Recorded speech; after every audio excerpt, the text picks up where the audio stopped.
Alors, abonnez-vous massivement et surtout n'oubliez pas de décrocher la cloche de notification pour ne rater aucun de nos programmes. RK Pro TV.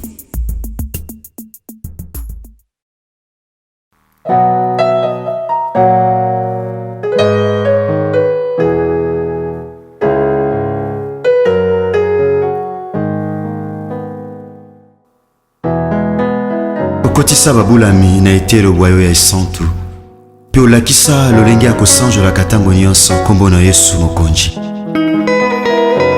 Soki mosi anetolaka masiya na elilingi pe na lolenge ya nyoka ya ebende kuna na esobe ekomi tango ya kosanjola masiya na polele pe kotanga kombo na Yesu oyo ezali likolo bakombo nyonso.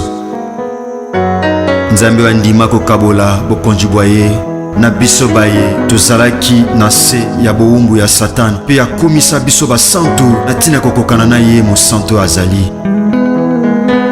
Kombo bipa etangamaka bikomba bazwaka bana. Haleluya. Kombo elongola biso na bowumbu ya Satana. Kombo na Yesu. Kombo yo epesamela mokili na ntina ete lobiko etangama na mokili epai ya bato. Yesu Masiya tika na sanjola kombo na yo. Kombo epesamela mokili na ntina ete lobiko etangama na mokili epai wapi butu nkolela pe mikakatano ekomama na mitema ya bato. Kombo elatisa mokili lamba asika oyo moto moko te akoki kolongola yango. Kombo yo ekamuna misala ya Satana lokola mosali mafuta akamuna kambila mpona kobimisa mafuta. Kombo yo ememaka bomoi epai kufa elobama. Kombo yo ememaka lobiko epai bokono ewumela tango molai. Kombo yo epesaka biyano epai wapi mituna esukisa maele ya bato use. Kombo ebikisaka bokono oyo esukisa maele ya minganga. Kombo ebimisa maele ya bato liboma na ntina kotalisa ete moboko ya boyebi eza nde yo Yesu Kristo ya Nazareti. Kombo etanisaka tongo na mitema ya baye bawumela na butu ya mikakatano. Kombo emema lipamboli epai wapi mobondo elobama. Haleluya. Kombo etiaka makele makasi na matoyi ya baye bateka bomoi na ntina ya mbongo pe na ntina bisengo ya mokili. Kombo na Yesu Kristo. Kombo basantu akala basakola. Kombo yo eningisa pe etengamisa lifelo mpona libela. Kombo esopaka ngolu ya Nzambe Tata likolo na bato. Kombo yo elongisaka bayenge bene na bitumba ya molili pe ememaka pole mpona kongengisa banzela ya babulami.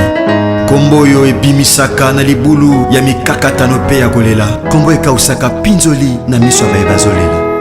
Kombo ezongisaka na bomoi oyo si ekufa pe si ekauka. Kombo ezongisaka na bomoi ata osi ekundama. Kombo ezongisaka na bomoi ata miku ya kokauka. Kombo oyo etanisaka tongo na mitema be bazomela na kati ya molili. Kombo ezali kona bakombo nyonso. Kombo etangamaka tango nyonso solo. Kombo ekomaka elonga na mitema ya babulami. Epai kombo etangamaka makambo ebongwanaka. Epai kombo ezotangama mituna ezozwa biyano. Epai kombo etangamaka. Haleluya. Ezalaki pasi ekomaka pete. Epai kombo etangamaka. Haleluya. Epai makambo emonanaki pasi mituna emonana pasi epai na bato mayele. Kombo na Yesu Masiya ekomisa yango pete.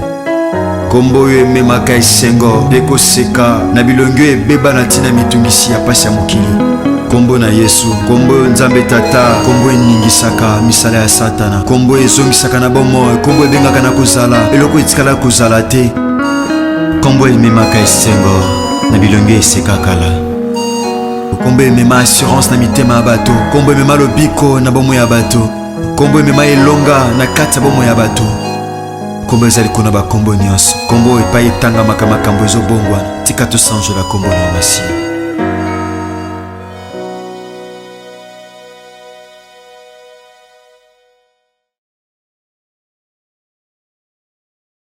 Voilà, merci na bana Nzambe nyonso. Nasengi bino pour s'abonner na RK Pro TV pa ya moi na nga Rais Kangi. Donc vous s'abonner pa na ye RK Pro TV. Vous s'abonner ebele massivement de tolobaka et pour na plus ba émission chrétienne mingi o Nzamba sala makazi apesa ye makoki ya kochaka kati na bino bana Nzambe batant oyo bokoki ko se retrouver na makambo Nzambe.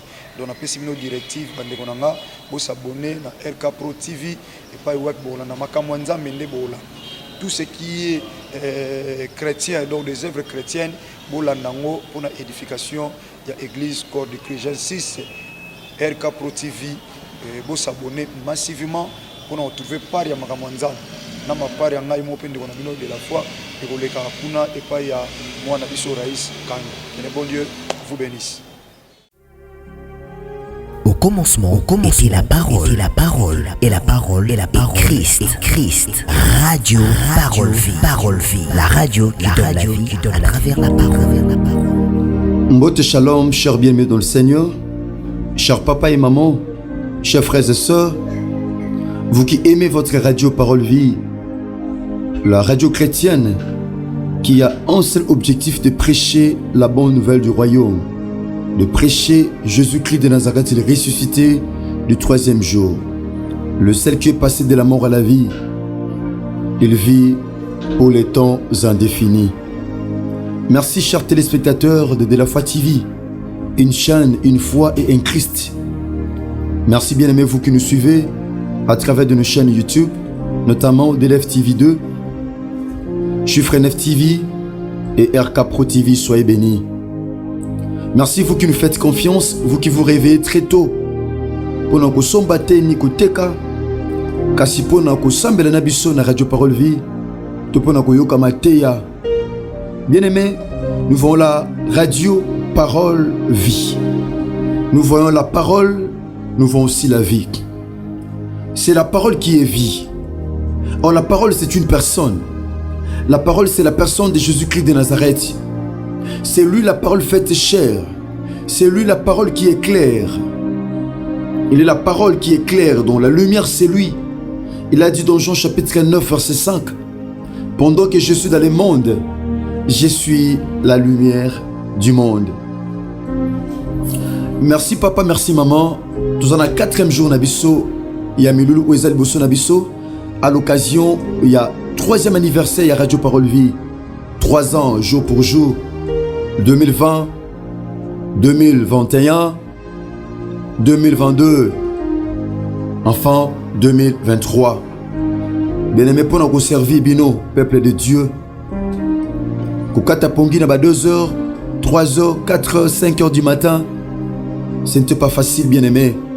Les deux autres bandelango tango nyonso. Ni partenaire. Bien-aimé dans le Seigneur. Partenaire Azaté. Nous nous battons seuls, sans émetteur, sans fréquence. Nanzelaka ba WhatsApp. Nanzelaka ba partenaire Nabiso. Il y a ma chaîne YouTube. RK Pro TV, DLF TV 2, Chiffre 9 TV et de la Foi TV. Merci bien-aimé dans le Seigneur. Ba epé bosunga Abiso Radio Parole Vie pour accomplir la mission. Parce que lorsque Dieu donne la vision, il donne aussi la provision. Voilà pourquoi cette émission est en train de subsister toujours dans la présence de Dieu. Pourquoi? Parce que nous nous appuyons sur Dieu, nous nous appuyons sur l'Éternel. Bien-aimé, celui qui est capable de prier est capable de tout. Le 4e jour Nabiso, il y a le sambo, le tozan attitude, kaka prière te mais aussi na jeûne. Parce que ça n'a jamais mis sur Amélie, mon monsieur Abimaka na ba jeûne et prière. Bien-aimé, toki la bile et to sambel. 3e anniversaire Radio Parole Vie, nous voyons le chiffre 3. Chiffre 3, ça chiffre. Il y a résurrection, ça chiffre. Il y a victoire. Comment Christ a vaincu la mort. Liwe Kanga Abraham, et Kanga Isaac, et Kanga Jacob, et Kanga Joseph, et Kanga Moïse. Mais ça ne l'ombe moko liwe kokako Kanga été. Akufa pa se kwa sima mikolo misato. Alonga liwa. Kombone Yesu Masia Nazareth. Nzamba solo pe abomoy. Abikaka na passé, azobika na présent, pas kobika na futur. A se conjugaka na passé, na présent, pe na futur. Le Dieu de merveille. Nzamba ba merveille nyonso. Otozobika katikata bomo na biso. Prions le Seigneur. Éternel Dieu tout-puissant. Il est écrit, approchez-vous de Dieu, il s'approchera de vous. La raison pour laquelle ce matin nous nous approchons de toi afin que tu puisses t'approcher de nous. Nous avons besoin de toi. David dit, comme une biche elle soupire après des courants d'eau, Seigneur, ainsi mon âme soupire après toi. Nous te disons merci Jésus. Nous sanctifions ces moments et nous ramenons captive toute pensée diabolique, toute puissance maléfique, Seigneur, et nous te recommandons ces moments très saintement règne au milieu de nous. Dans le nom de Jésus-Christ de Nazareth que nous avons ainsi prié et déclaré. Amen. Amen. Acclamons le Seigneur. Acclamons le Dieu vivant et véritable. Alléluia. Le Shiloh, le possesseur de toutes les choses. Jésus. Bien-aimés dans le Seigneur, vous qui priez avec nous, le temps que nous partageons, bien-aimés dans le Seigneur, Isaac, préparez-vous des provisions. Bobongisa ba provision.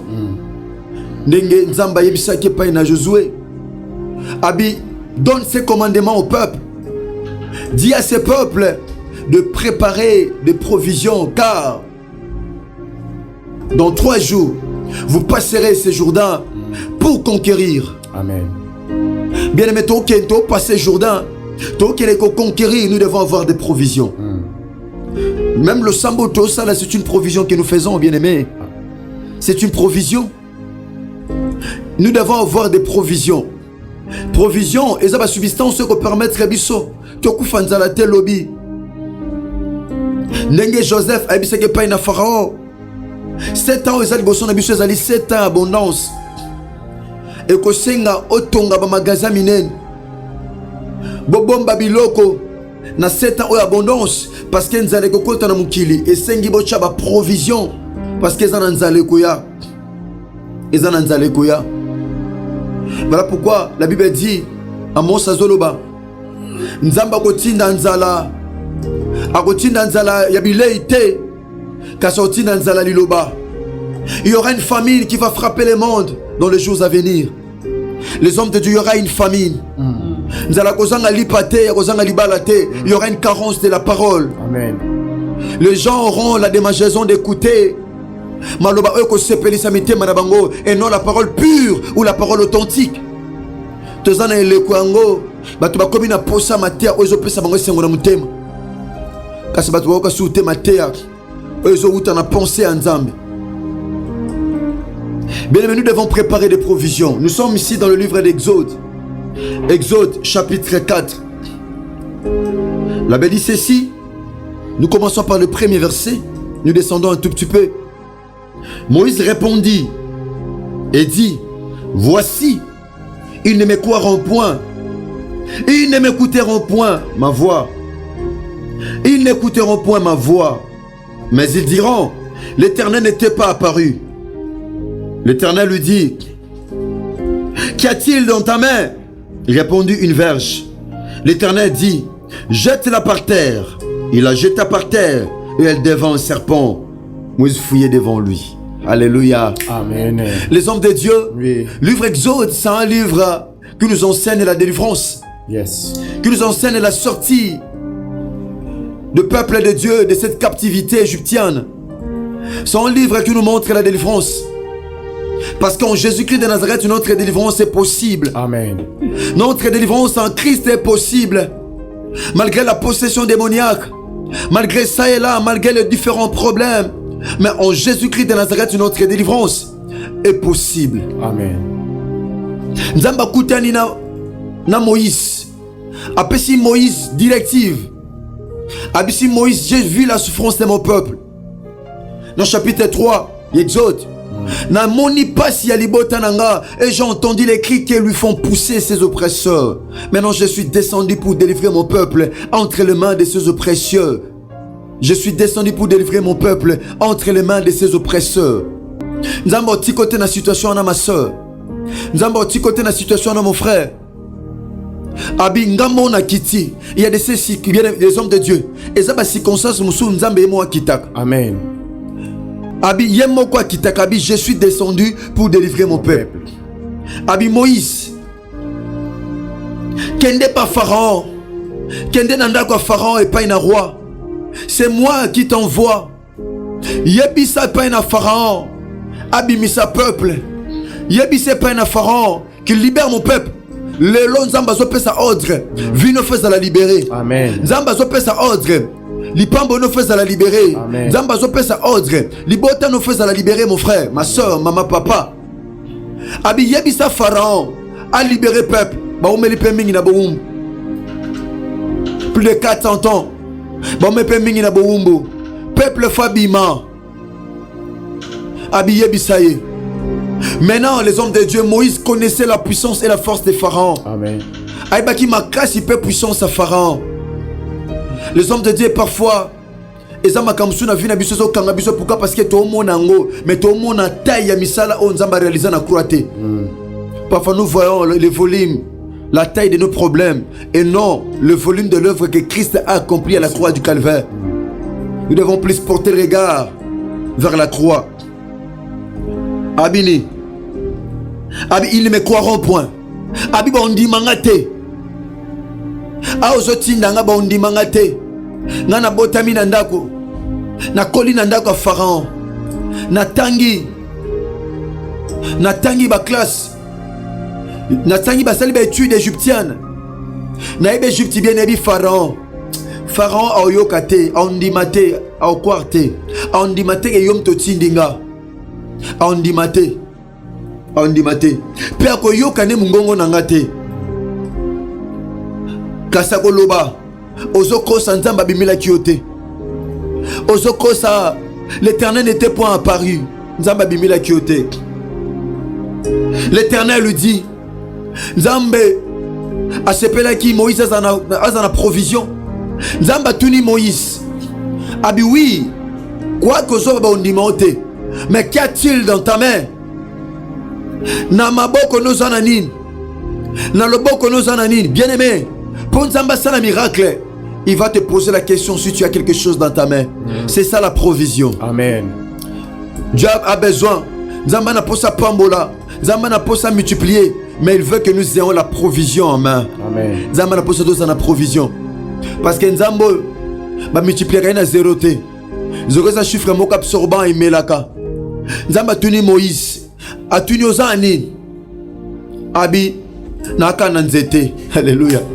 Mon frère, c'est une provision. Amen. La verge de Moïse était une provision. Amen. Bien-aimé, le sambozo sala, c'est ça la provision. Yes. Cette sanctification-là, c'est ça la provision. Cette vie de prière-là, c'est ça la provision.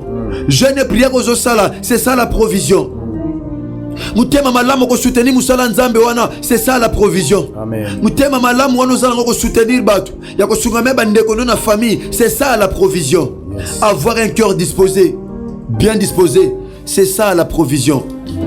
Nzamba tali abi Moïse ozana nini na maboko. Ozana nini ndenge mobala zaki na mapa na mbisi. Alléluia. Nzamba tuni Moïse. Moïse amitali abi nana mbongo te. Nana logo te. Ndenge biso mon frère ma soeur, tu as quelque chose en toi. Et cause à la visible tout comme invisible. Yes. Moussozo minimisant mais tu as quelque chose en toi que Dieu est capable de multiplier. Amen. En toi il y a quelque chose. Tu as une provision parfois mon frère. Ozana provision, comme mon destinée, ozana provision, musana osala kawana métier wana, c'est ça la provision. Ces métiers-là, c'est ça la provision. Qu'on soigne ma relation, c'est ça la provision. Qu'on a bien nzambe pena batu, c'est ça la provision. Atuni na loboko, il répondit une verge. Alléluia. Nzamba bizwa nzete na bwaka. Et ça blom sous na vie. Pendant que tu bois quand tes miracles ça les maté. Yes. Nous devons jeter certaines histoires. Alléluia. Gloire soit rendue à Jésus-Christ de Nazareth, lui qui est la parole vie, lui qui est la parole faite chair. Il y a certaines histoires que nous tenons, nous devons les jeter. Et ça l'homme où on a 2022 quand on a ma boucle et c'est que tu bois. Jouer le qu'on a bois quand on a c'est. La Bible dit jette ton pain dans l'eau et quelque temps tu vas le récupérer. Oh ça on a bois quand on a c'est. Yamana ka ozanango. Nebito zana ni na maboko. Qu'on boit quelque chose ça peut soutenir l'œuvre de Dieu. Aux verges, au bois qui. Et ça peut que tama no kobanga nzambe. Aux vimo ko ezo kanga vina yo, au bois qui viwana. Yes. Kabona loko nyonso, o ko empêcher miracle ça na vina yo. Ozana provision. Nzamba bina e bois kango na mabele. Boaka. Moïse avait écouté la voix de Dieu, avait la sensibilité d'écouter le Seigneur, avait aussi l'obéissance à la parole de Dieu. Moïse a pris la verge. Bilo musuna maboko photo longolongo po nzamba sala miracle. Amen. Bilo musuna bandako na biso photo longolongo po nzamba sala miracle. Yes. Bilo musuna bomo na biso photo longolongo po nzamba sala miracle. Amen. Il y a de ces histoires que nous devons nous séparer de ça pour que le miracle se fasse dans nos vies. Les hommes de Dieu. Azu Abouaki. Alléluia. Il a jeté par terre et elle devint un serpent. Alléluia. Depuis quand ils étaient comme Agnoka. Nous avons un Dieu capable de changer toutes choses. Nous avons un Dieu qui peut changer la maladie en guérison. Nous avons un Dieu qui peut changer la mort en résurrection. Nous avons un Dieu qui peut changer la pauvreté en richesse. Nous avons un Dieu qui peut changer l'ignominie en gloire. Nous avons un Dieu qui peut changer la condamnation en grâce. Nous avons un Dieu qui peut tout changer. Abongola nyoka, abongola nzete koma nyoka. C'est possible ce matin. Et le kosim na loboko nzamba transformer ango. C'est possible ce matin. Et le kosim nzamba bongola ango. Abongola domaine vina yo. A changer ba dossier vina yo. A changer ba donner. Abongola makambo. Yes. Nous avons un Dieu qui ne change pas, mais il change nos situations. Amen. Il change nos conditions. Amen. Il change nos problèmes. Yes. Il change nos destinées. Amen. Il change nos avenirs. Il change de ça et là. Nous avons un Dieu. Abongo na raté mabongo la makamba bateau. Abongo na ba premier bateau. Abi oh, Zoan zete boaka na se. Lorsque Moïse a jeté la verge par terre, la verge s'est transformée en serpent. Oh! Nous avons des sortes de serpents. Nous avons les serpents qui représentent les diables. Nous avons aussi les serpents qui représentent la croix de Jésus-Christ de Nazareth. Les hommes de Dieu dans le livre de Nombres chapitre 21. Nzambabisi Moïse. Banyoka bazo soit banase, mais fais-toi un serpent de rein, mets-le sur une perche. Car quiconque aura été mordu par les serpents, lorsqu'il levera le regard, alléluia, lorsqu'il fixera les regards sur la croix, sur les serpents mis sur la perche, aura la vie sauve. Nicodème Alobiango, Christ a joué ça Nicodème plutôt, habitant Moïse élevant les serpents dans le désert, de même que le Fils de l'homme sera élevé. C'est les serpents qui donnent, serpent ou appelle ça qui bombe na kate sobe. Comme on est Yesu Masia à Nazareth, Nzamba solo pe abomo, Nzamba bikamo pe makoki nyonso. Provision ezaki na maboko ya Moïse, yango Nzamba seli miracle. Il avait dit comme serpent, Moïse abandi ko banga. Ko banga te bien aimé. Makam Nzamba osana vino monsieur ko bangisa yo. Ezaka nzete. Ezaka nzete bien aimé. Eza pena bilo musuna vine banki sakayo yana ngonzete. Yes. Mutu ana bundi sakayo ane nzete. Yes. Pauvreté ane bundi sakayo yana ngonzete. Yes. Esprit de mort wana yana ngonzete. Amen. Mari de nuit ana ane nzete. Eloko bundi sakayo ana ngonzete. E communion ka Moïse bangi. Alléluia. Moïse bangi. Moïse bangi. J'aime ces versets, les hommes de Dieu, excusez-nga, ta kongongezo poussane. Excusez-nga. Ya poussana momke. Alléluia. L'Éternel dit à Moïse, étends ta main et saisis-le par la queue. Les hommes de Dieu, Nzambabi na Moïse, Tchaloboko, Simanyoka na Mukila. Les hommes de Dieu, force à nyoka za na mutu. Amen. Comment Nzambati na Moïse, Asimba nyoka na Mukila, alors que nyoka basimba ke na kingo na mutu. Pour moi, beto venezate, moi balukule zate. Mais nyoka tango simbe na mukila, autombo la mutu parce que force à nyoka na mutu. Amen. Mais Nzamba bisi Moïse, simbe na mukila, tikilanga mutu. Christ a remonté na croix, a écrasé mutu ya nyoka. La Bible dit dans le livre de Genèse chapitre 3 verset 15. Alléluia, alléluia. Le Fils de l'homme, Jésus-Christ de Nazareth, a écrasé mutu ya Satana. La tête était réservée pour Jésus. Moïse n'était pas à mesure parce que Moïse était Christ mais dans l'ancienne alliance. Moïse a qui tue ya Christ. Moi si ma mutu a qui était la tête était réservée pour Jésus. Je me dire à quelqu'un ce matin, Ezabilom suna vino nzamba préparer ngo pour venir. Ezabilom suna vino mutu aussi mangote. Et loka vino mutu aussi mangote. Mutu chango maboko azate. Libala vino mutu aussi mangote. Succès vino mutu aussi mangote. Voyage vino mutu aussi mangote parce que cela est ta provision. C'est les provisions. Nzamba bombiango. Nzamba bomba mutu pour na Christ. Afinango na croix. Je me dis à quelqu'un ce matin. Et loko le lisaka vino c'est possible na tongo lelo écrasé ango. C'est possible na tongo lelo oniata ango. C'est possible na tongo lelo niata ango. C'est possible bien aimé dans le Seigneur. Yango lelo oko écrasé. Et loko nyonso bundisaka yo oko croisé. Pourquoi? Parce qu'en toi il y a la provision. Yes. Donc on est deuxième partie, le monde a Belge Blanchard Moké. Gardez toujours à tuer le Samboza, mon frère, ma soeur bien-aimée dans le Seigneur. Merci beaucoup l'homme de Dieu. Je vous en prie, l'homme de Dieu. Peuple de Dieu, baïbozami de partout, tika kolona lola Yesu Masi à Nazareth. Oya zanzamba solo pe abomoy, asala bisongo lupe bolamu. Tika topusa na présence ya nzambe na kati ya losambo. Kolandi sama na exhortation. Nzambe ayebisi Moïse atuni ye mutuna ozana nini na maboko. Moïse a répondre que nazaka na nzete ya pamba. Or nzete yango nde Nzambe andi alingaki a utiliser pour na délivrance ya peuple na ye liboso ya Pharaon, pour que Pharaon andimake certainement motoyo akutanaki na Nzambe, Nzambe azana ye longo. Bien aimé na lingi opusana na présence ya Nzambe. Nzete Moïse alaki na nzete na maboko na yo papa mama mon frère ma sœur et ozana nini kolandisa mana exhortation na lingi sikoyo opusana na présence ya Nzambe.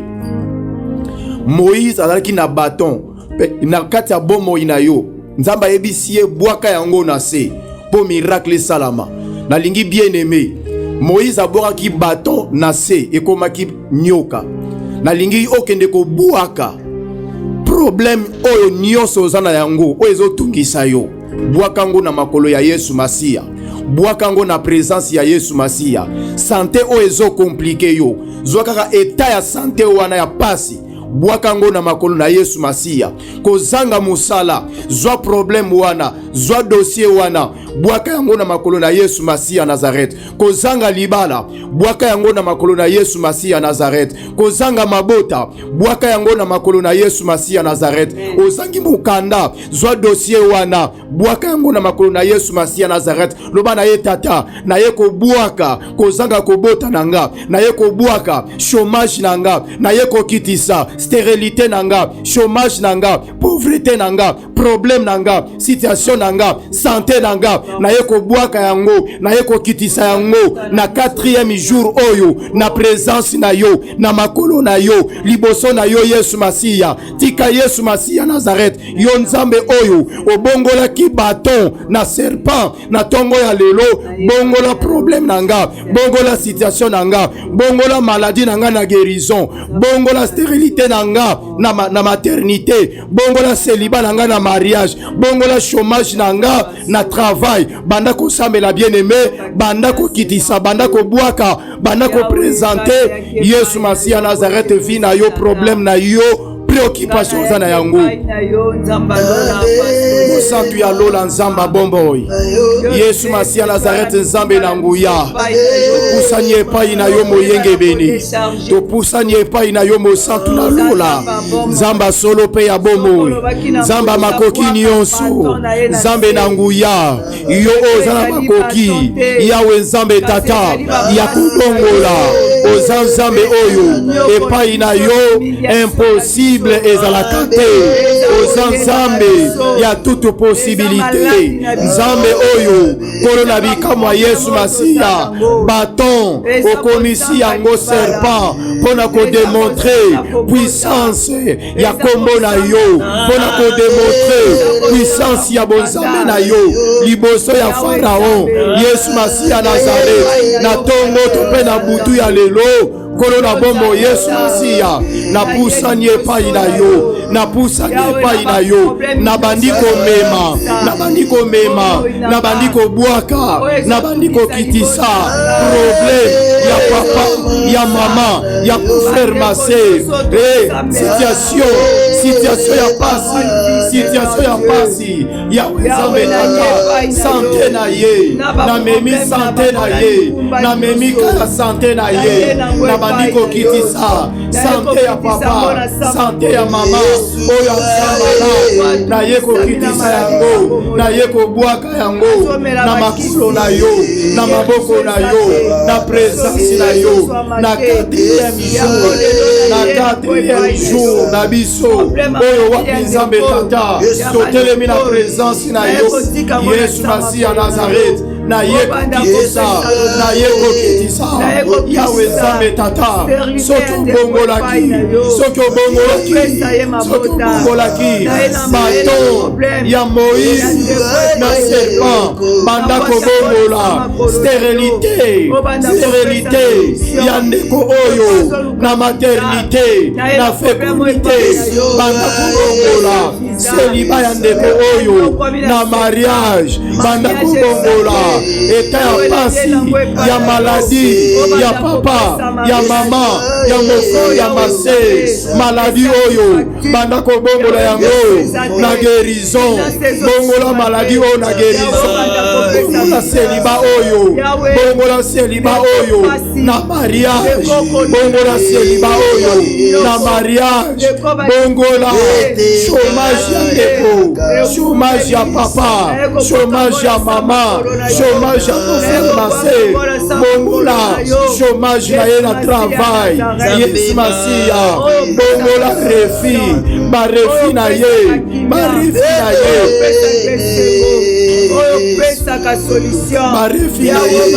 barefi na ye bongola yango na réussite Yesu Masiya ba échec na ye bongola yango na réussite bongola yango na réussite Yesu Masiya omimonisa Yesu Masiya na memi mokumba na memi mikumba na memi mikumba na memi mikumba ya bandeko nyonso oyo bakusani na présence na yo na ntongo ya lelo na butu ya lelo na problème na bango na memi situation na bango epai na yo Yesu Masiya epai na yo Yesu Masiya nzamba bomo nzambe na nguya nzambe ya makoki nyonso banda kobongola situation banda kobongola maladie na guérison banda kobongola charité na maternité na fécondité banda kobongola yawe nzambe tata échec na réussite banda kobongola maladie na guérison banda kobongola na ntongo ya lelo na bondeli yo mosantalo na Yesu Masiya otelema mpe omimonisa parce que yo nzambe na 4e jour oyo chiffre 4 oyo eza chiffre ya présence ya nzambe nde na présence na yo nde na présence na yo na memi na rekomande na simisi na bwaki na tiki na maboko na yo to mpe na présence na yo na memi mokumba ya moko na moko na memi situation ya moko na moko na memi problème ya moko na moko epai na yo Yesu Masiya Nazareth osala quelque chose. La Bible me dit que le temps des miracles n'est pas encore passé. Miracle et salama. Yesu Masiya Nazareth nzamba bomoi. Yoka basala nzambe yoka après avoir Moïse kobwaka bâton kokoma nyoka nzamba lobi na ye pour la 2e fois sembola loboko na yo simba nyoka na mukila.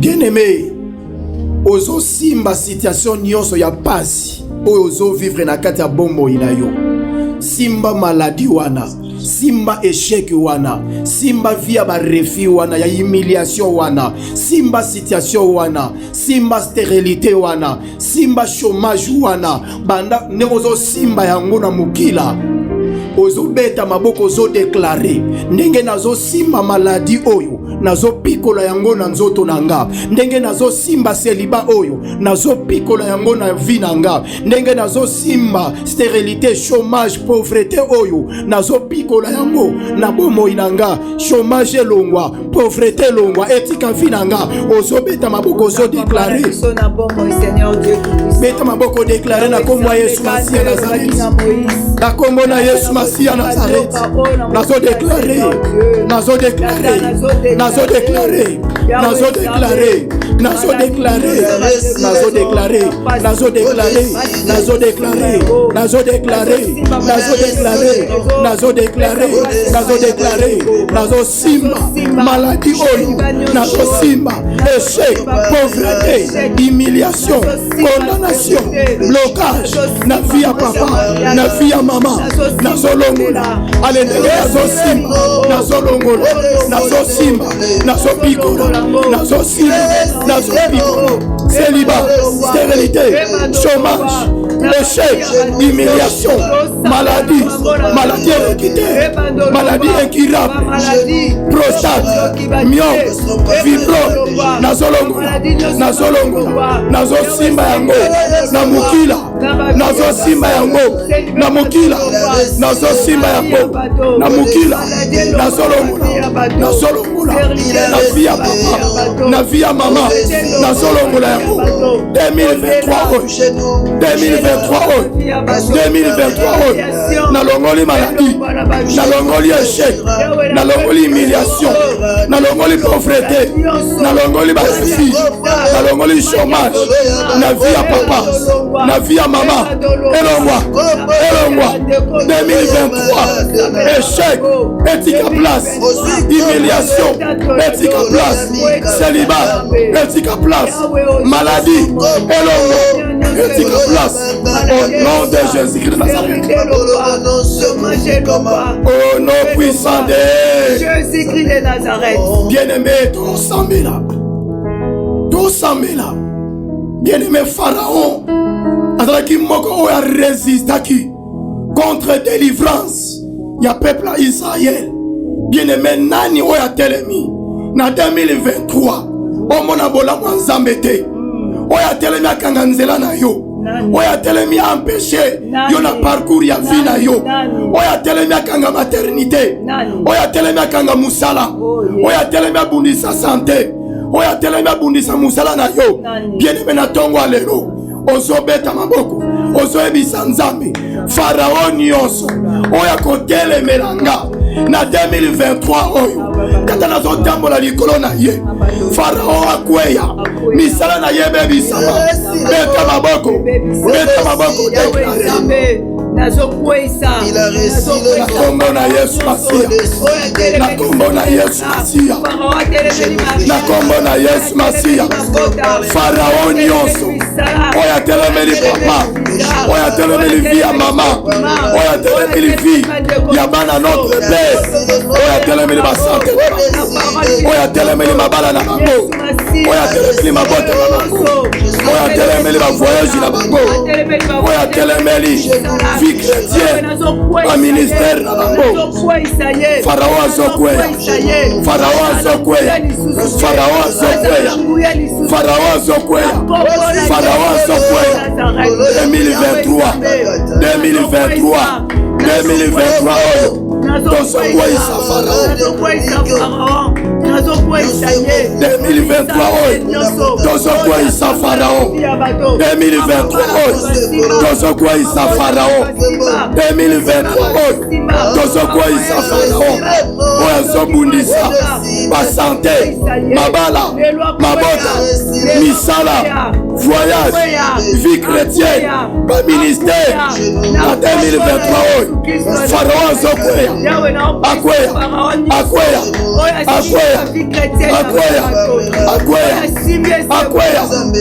Oh non, puissant Jésus-Christ de Nazareth. Basali na nzambe tozosambe.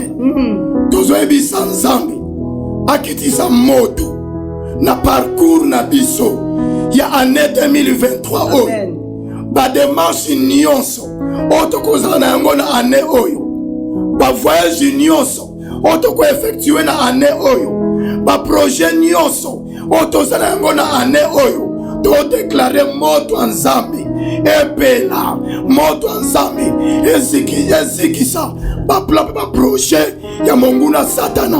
Moto nzambe engengisa babombo ina biso, engengisa misala na biso, engengisa ba projet na biso, engengisa mabota na biso, engengisa nyonso ya biso. Epela moto afin que diable, afin que Pharaon azala na pouvoir te ya kokanga, ya kobebisa, tobeti mabako to déclarer na kombo na Yesu.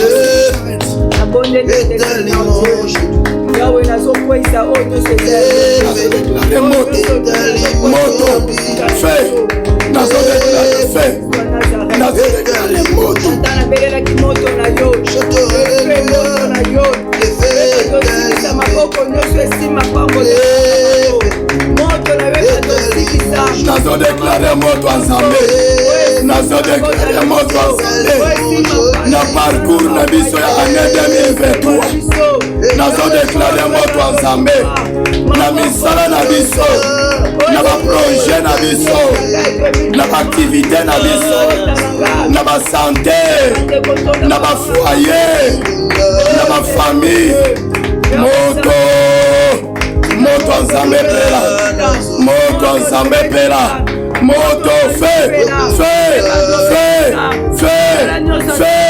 crise nyonso ya Pharaon a projet ya Pharaon eyamba moto nzambe engengisa moto nzambe engengisa bavi na biso engengisa misala basante baprojet engengisa mariage moto nzambe moto nzambe bakokita ebando bebisa ose baproja satana moto nzambe moto nzambe nyonso diable prepare nyonso diable esika la moto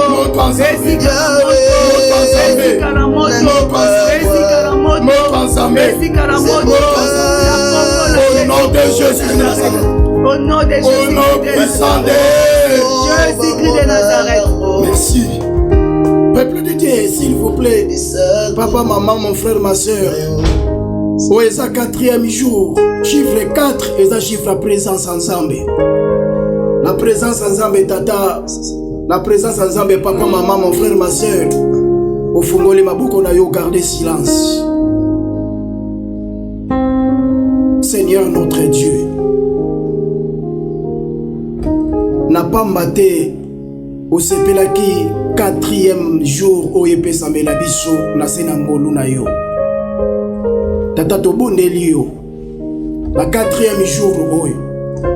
Chiffre 4 oyo chiffre la présence na yo. Ndenge omona naki na kati ya fournaise ardente. O babwaki Meshach, Shadrach pe Abednego. Seigneur yo 4e personne. On se posera qui kati na bango. Seigneur n'a déclaré na kombo na yo Yesu Masi à Nazareth. Tika papa, maman, frères et sœurs, ndeko nyonso o asambeli na biso. Bipai nyonso o yazali.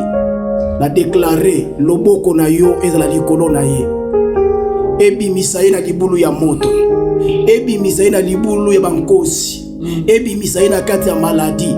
Ebi misaye na stérilité, na chômage, na pauvreté, na condamnation, na échec, na humiliation, na limitation.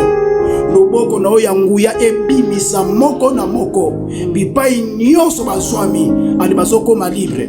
Bazokoma libre. Bazokoma libre. Alekoma libre. Alekoma libre. Bima na situation ya pasi wana.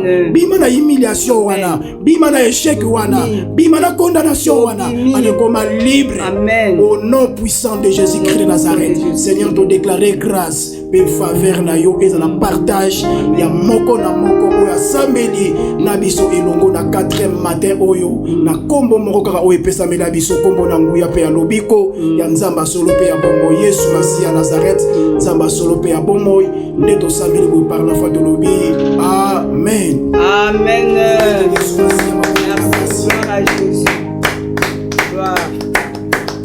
Merci papa, maman, frères et sœurs, merci na bandeko nyonso o bosambeli na biso elongo na 4e jour, na 4e matin de prière oyo tika Yesu Masi ya Nazareth nzambe asolo pe ya bomoi asala bino ngolu pe bolamu bipai nyonso o bozwaki libaku ya kozala na biso elongo na kati ya losambo oyo. Merci beaucoup tokomi na suka programme na biso eza lelo losambo oyo tozosambela na altitude ya Gênes, na altitude ya Gênes. Donc bipai nyonso toza na kati ya Gênes. Losambo oyo tokosambela na 12h, tokosambela na 15h, pe tokosambela na 18h poto fongola Gênes na biso. Tika Yesu Masi ya Nazareth asala bino ngolu pe bolamu. Partager message oyo to pe losambo oyo na ba contact na yo nyonso. Partager ba lien sunga bandeko nyonso bakota basambela na biso elongo ba nzambe asala bango ngolu na ba situation na ba difficulté o bazana yango ba bénéficier grâce oyo yo nanga tozo bénéficier na nzela ya losambo na radio Parole Vie bango pe ba vivre bolamu nzambe e ko dala lipamboli pona yo ndeko oyo oko partager pe oyo ko sala ke bande ko mususu bazwa pe lisungi na nzela ya losambo oyo. Merci beaucoup to komi na suka tozo pesa merci mingi na équipe technique oyo bakoki kosunga biso pour que to bondela malamu elongo na bino baibozami de partout à travers le monde. Bongo sima ya ba caméra tozalaki na papa na biso Rais Kangi, papa Bogos Anderson, notre bien-aimé na biso Nathan Kimfuta, balaki sima ya ba caméra et tozalaki na papa na DG na biso Chris Kundenga Enoch wazali DG na biso ya Radio Parole Vie na Régie kuna elongo na ingénieur Gersar Pemba. Yesu Masia Nazareth apambola bino asala bino ngolu pe bolamu. Un grand merci na notre bien-aimé na biso héritier vuvu Yesu Masia Nazareth asala yo ngolu pe bolamu apambola yo pona musala ya loyembo oyo amema openda musika.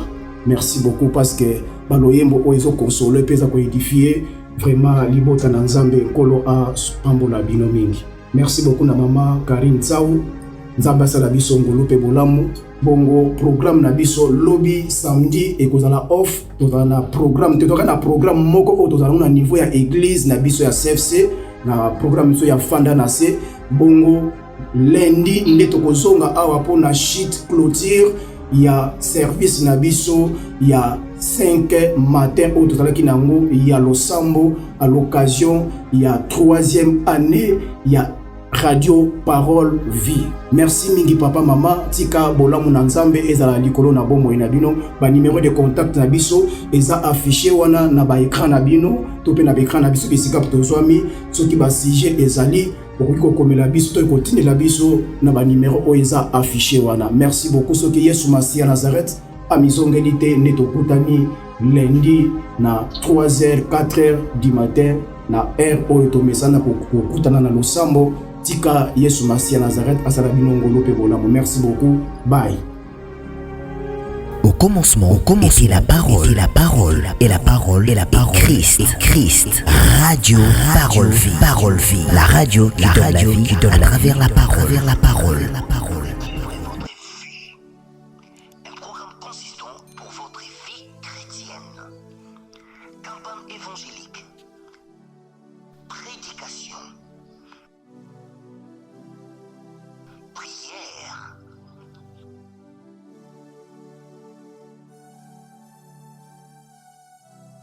Enseignement biblique. Divertissement.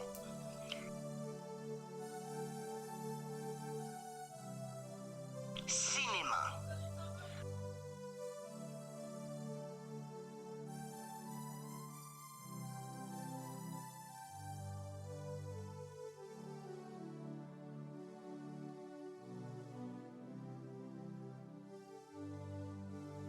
Musique.